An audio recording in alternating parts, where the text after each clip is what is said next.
Ce qui est vrai, je l'enseigne comme vérité. Dans cette déclaration, un écho retentissant de la sagesse d'Hypatie d'Alexandrie, dont le nom se lie à la lutte intellectuelle et à la résistance face à l'ignorance qui menaçait son époque. Au IVe siècle, Alexandrie, cette cité phare du savoir, était un carrefour de culture, où la philosophie côtoyait les sciences. Les bibliothèques étaient débordantes de textes anciens, et les esprits brillants se rassemblaient pour discuter des idées et des doctrines.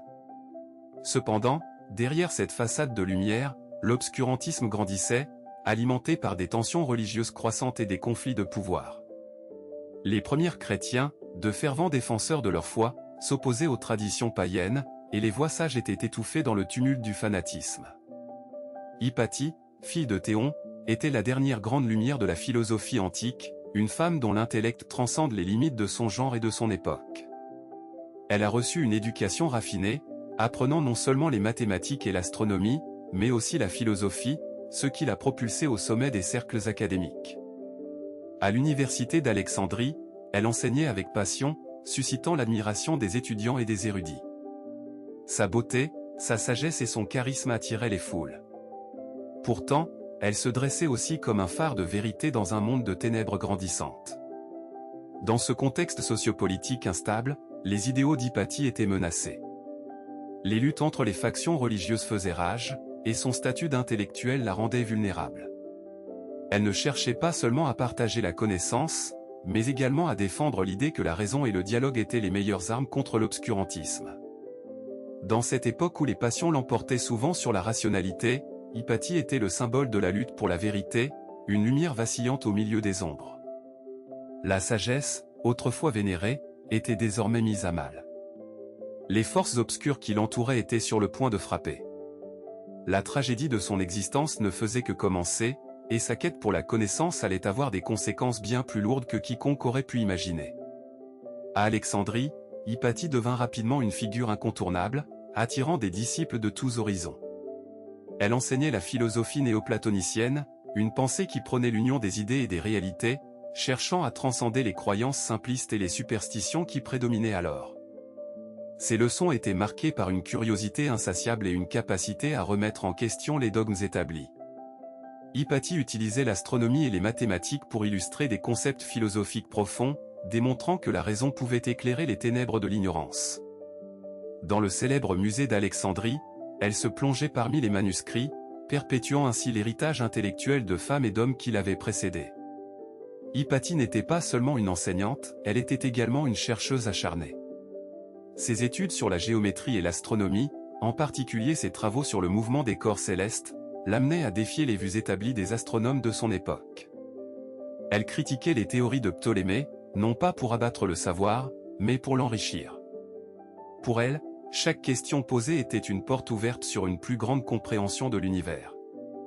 Leurs résultats étaient souvent consignés dans des traités que Hypatie partageait avec d'autres chercheurs, des écrits qui, bien que menacés par les vents du changement, seraient préservés par ceux qui reconnaissaient leur valeur. Cependant, la lumière d'Hypatie ne brillait pas sans défi. Les tensions entre les différents courants de pensée à Alexandrie s'intensifiaient. Les communautés chrétiennes commençaient à prendre de l'ampleur, souvent en opposition à l'ancienne sagesse païenne, qui avait été la pierre angulaire de la pensée d'Hypatie. Les attaques verbales contre elle se faisaient plus fréquentes, et les rumeurs circulaient. Les chrétiens fanatiques, cherchant à imposer leur nouveau dogme, voyaient en Hypatie une menace pour leur vision du monde. Elle n'était pas seulement une philosophe, mais aussi une femme indépendante dans une société qui commençait à considérer l'indépendance féminine avec méfiance. Les tensions atteignirent leur paroxysme lorsque la violence éclata entre les factions rivales. Dans ce climat de peur et de méfiance, Hypatie maintenait son engagement envers le dialogue et la paix. Elle tentait de rassembler les différents groupes autour d'une table de négociation, prônant l'importance de l'écoute et de la compréhension mutuelle. Elle savait que la véritable force résidait dans la capacité d'unir les esprits, plutôt que de les diviser. Cependant, ses efforts de médiation étaient souvent accueillis par des cris de colère et d'indignation, et son influence, bien que puissante, commençait à s'effriter. Une nuit, alors qu'elle sortait de l'école, Hypatie fut confrontée à une foule en colère. Des hommes, aveuglés par la rage et des idées dogmatiques, l'accusèrent d'être l'instigatrice de tous les maux d'Alexandrie. En dépit de ses tentatives pour apaiser les esprits, la fureur populaire était devenue trop forte. Elle fut enlevée, traînée dans les rues de la ville, et victime d'un acte de violence insensé. En ce jour tragique, l'obscurantisme avait une fois de plus triomphé de la connaissance. Le chagrin qui suivit sa mort résonna à travers le temps. Les idéaux qu'Hypatie avait défendus ne furent pas oubliés. Ses idées imprégnèrent le travail des intellectuels futurs, et son nom devint un symbole de résistance contre l'oppression de la pensée critique. Hypatie d'Alexandrie, la lumière qui brillait dans l'obscurité, incarna le combat pour la vérité dans un monde où l'ignorance menaçait de régner. Elle devint la figure emblématique d'une quête de savoir qui transcende les âges, un appel à tous ceux qui, encore aujourd'hui, osent défier les ombres de l'obscurantisme. Dans les derniers jours de sa vie, Hypatie se trouva confrontée à une période d'intense turbulence à Alexandrie. La ville, autrefois un phare de sagesse, était maintenant plongée dans la discorde. Les tensions entre les différentes factions religieuses et philosophiques s'intensifiaient, et la souffrance humaine pesait sur les épaules de tous. C'est dans ce contexte que se déroula son moment décisif. Hypatie, alors au sommet de sa renommée, reçut un appel de ses étudiants, inquiets et troublés par la montée de l'obscurantisme. Leur inquiétude était palpable, et ils imploraient leur mentor de prendre la parole, de défendre une fois de plus la raison et la science.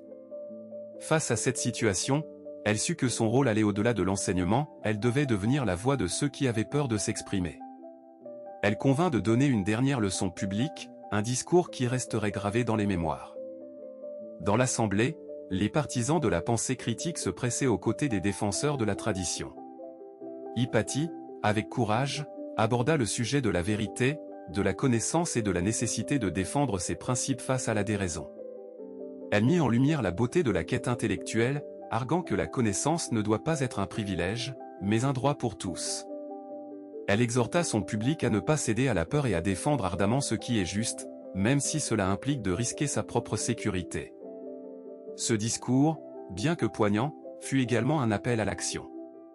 Elle le termina sur une note d'espoir, affirmant que même dans les moments les plus sombres, la lumière de la vérité brille encore. Sa parole résonna dans la foule et marqua un tournant. Cependant, peu savaient que ces mots seraient les derniers qu'elle prononcerait devant une assemblée. Les jours qui suivirent furent tragiques, ses ennemis, craignant son influence et son pouvoir intellectuel, ont conspiré pour faire taire cette voix longtemps sous-estimée.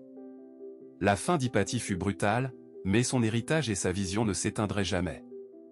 Réfléchissant à son héritage, Hypatie d'Alexandrie ne se contente pas d'être un simple personnage historique.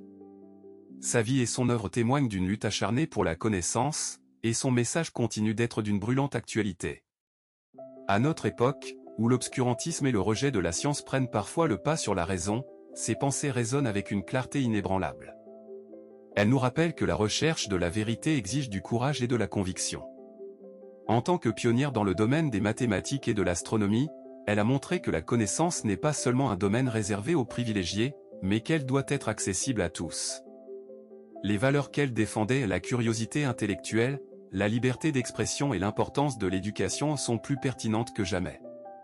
Dans nos sociétés contemporaines, où la désinformation et le scepticisme à l'égard des preuves scientifiques sont monnaie courante, les mots d'Hypatie doivent servir de phare. Elle incarne le défi de se lever contre l'ignorance et l'intolérance. Elle nous enseigne que chaque voix compte, que chaque individu a le pouvoir de façonner l'avenir par la pensée critique et l'engagement. Son exemple nous pousse à ne pas accepter passivement la réalité, mais à questionner, à explorer, et à défendre ce qui est juste. L'héritage d'Hypatie réside aussi dans cette capacité à inspirer les générations futures.